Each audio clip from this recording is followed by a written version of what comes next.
મિત્રો, પાણી ક્યારે પીવું, કેટલું પીવું? મિત્રો, એક વાત બતાવું છું, બહુ ધ્યાનથી સાંભળજો. જમ્યા પહેલા 1 કલાક પહેલા પાણી ક્યારેય ન પીવું અને જમ્યા પછી પણ પાણી ન પીવું. તો ઘણે કે ક્યારે પીવું? કારણ કે જમ્યા પછી ગળું તમારું જ્યારે માગે, અડધી કલાક 15 મિનિટ પછી, ત્યારે પાણી પીવું. ત્યાં સુધી પાણી ન પીવું.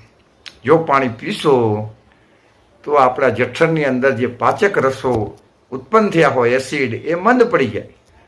એટલે ભોજનને પચાવી ન શકે. પછી ભોજન પચે જ નહીં મિત્રો, પછી ભોજન સડે, અને સડે એટલે બધા રોગ થાય. કબજિયાત બધા રોગોનું મૂળ છે. ફ્રૂટ ખાઈને ક્યારેય ફ્રૂટની ઉપર પાણી ન પીવું. એ પણ ફ્રૂટ ઝેર જેવું બની જશે. ફ્રૂટની